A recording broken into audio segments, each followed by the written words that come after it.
I never thought a Saturday morning could turn into a scene from a Hollywood thriller. But that's exactly what happened. The sun was barely peeking over the horizon, casting a golden glow across my sprawling ranch, when the phone rang. On the other end was HOA Karen. And she wasn't calling to discuss gardening tips. She was calling to kick me off my own property. Yes, you heard that right, my own property. Karen had somehow convinced herself that the new fencing I installed violated some obscure clause in the HOA rules, and according to her, I had 24 hours to either tear it down or face consequences. I sat in stunned silence, gripping the phone like it was about to explode. I've been a law-abiding property owner for over a decade. Never once had I received a complaint about my ranch, my animals, or even the landscaping. And yet here was Karen, practically foaming at the mouth, ordering me to pack up and leave my home. I tried to reason with her. Calmly, politely, rationally. Karen, I said, this is my property. I'm not violating any rules. She didn't flinch. In fact, she laughed. A harsh, almost maniacal laugh that made the blood in my veins run cold. You'll see, she said. You have until tomorrow. Click. And just like that, she hung up. The rest of the day passed in a blur. I double-checked every document, every HOA clause, every email in my inbox. There was nothing, absolutely nothing that gave her any authority to make that demand. Still, the weight of her words hung over me like a storm cloud. Something inside me knew this wasn't just a petty HOA dispute. Karen had a reputation in the neighborhood. People whispered about her antics, her obsession with control, and her willingness to go to extremes. I paced the living room, my mind racing. What kind of person threatens someone in their own home? And why me?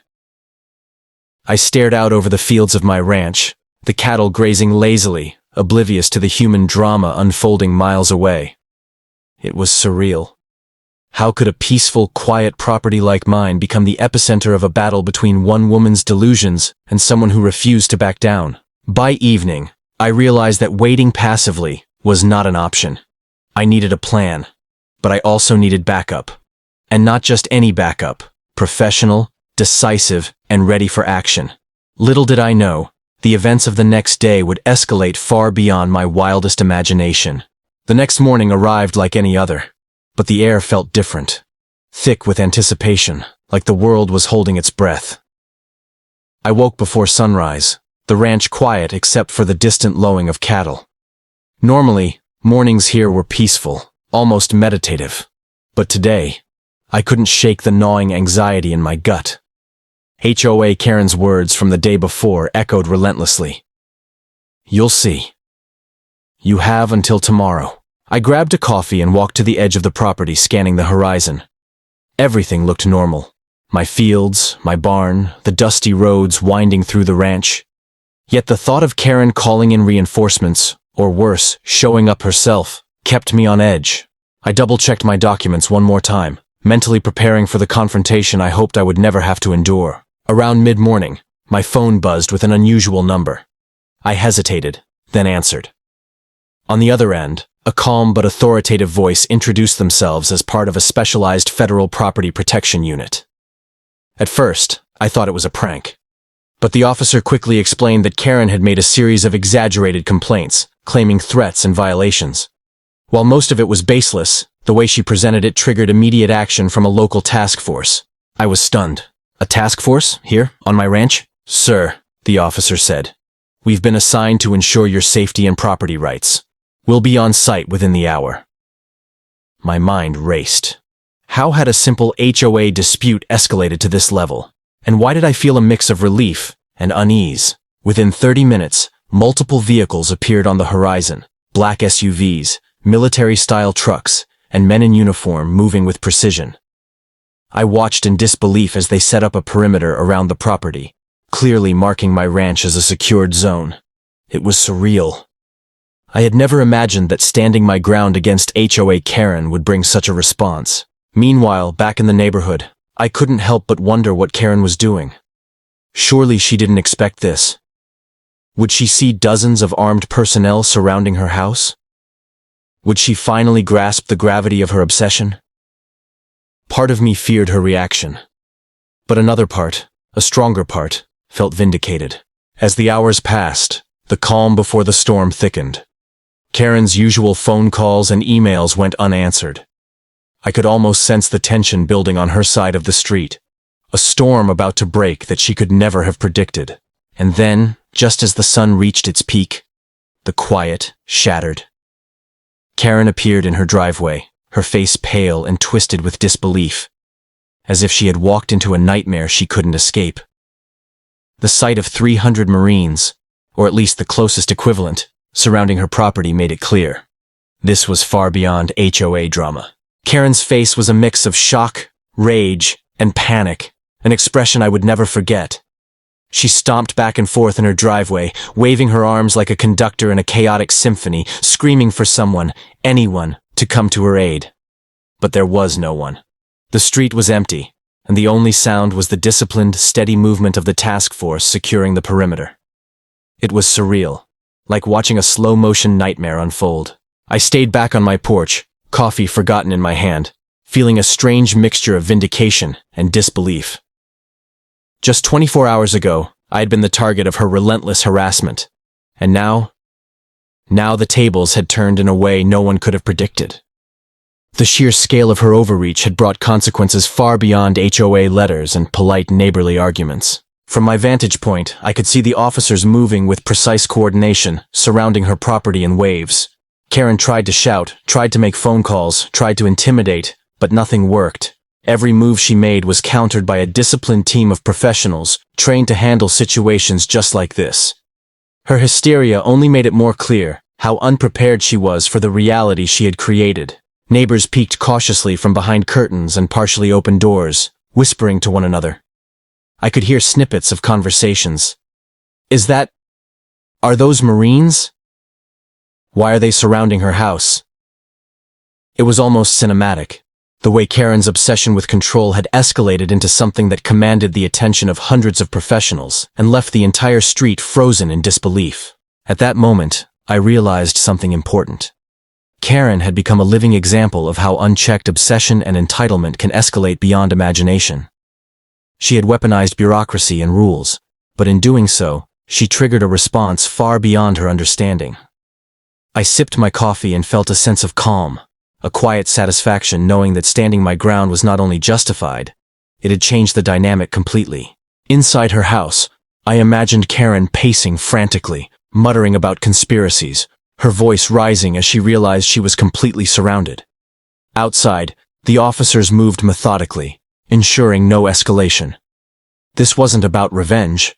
It was about protection, about making sure she couldn't interfere with anyone else's rights. By late afternoon, Karen's fury had turned to resignation. She sat in her driveway, arms crossed, glaring but silent. The very energy she had used to intimidate me was now absorbed in her own helplessness. And though I could see the humiliation etched across her face, I knew it was a necessary lesson. A stark reminder that actions have consequences, and no one, not even HOA Karen, is above accountability. The stage was set for the final confrontation, the one that would determine not just control of the ranch, but the true power of standing firm against intimidation.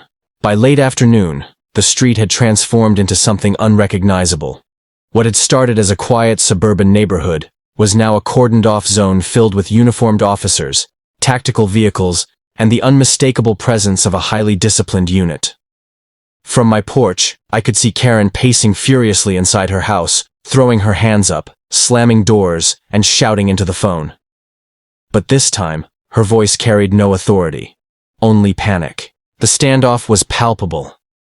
Karen had assumed that intimidation and paperwork could control reality, but the scale of the response made it clear that her usual tactics were useless. I watched as officers methodically secured positions around her property, creating a perimeter that left no room for escape or escalation. Every move they made was calculated, precise, and unwavering. This was no longer a simple HOA dispute.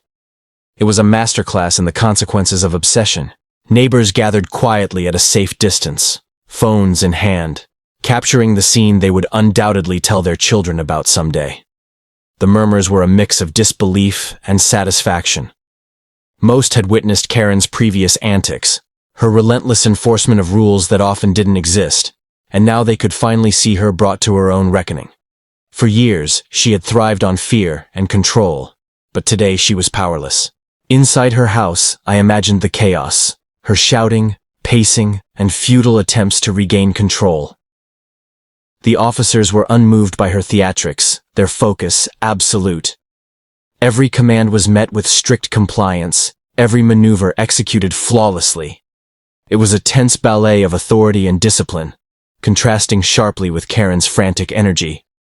I couldn't help but feel a sense of grim satisfaction watching her realize the full magnitude of her misjudgment. The sun began to dip toward the horizon, casting long shadows across the street. Karen finally stepped outside, her expression a mix of defiance and defeat. For the first time, she seemed to grasp that her actions had real-world consequences. The officers didn't need to speak. Their presence alone was the message. Chaos can't control order. Her reign of intimidation, built on HOA memos and fear, was over. Meanwhile, I remained calm, grounded in the reality of my own property and rights. I realized this standoff wasn't just about me. It was about every homeowner, every individual who had ever been bullied or threatened by someone abusing power. This was proof that standing firm, documenting your actions, and calling in the right support could turn even the most dangerous threats into powerless displays of rage. As darkness fell, Karen retreated inside, defeated but still alive, still furious, still processing the lesson she had just learned in the most public and undeniable way possible. But for me, the night was a quiet victory, a validation that justice doesn't always require confrontation, only the courage to hold your ground. The next morning, the air over the neighborhood felt strangely calm, almost surreal after the chaos of the previous day. Karen's house sat in silence, the blinds drawn tightly, as if she were trying to disappear from the consequences she had unleashed. The street, once filled with officers and tactical vehicles, was now quiet again. But the memory of the standoff lingered like a shadow over every lawn and driveway. I walked my property, the sun warming my back, feeling a sense of peace I hadn't experienced in days.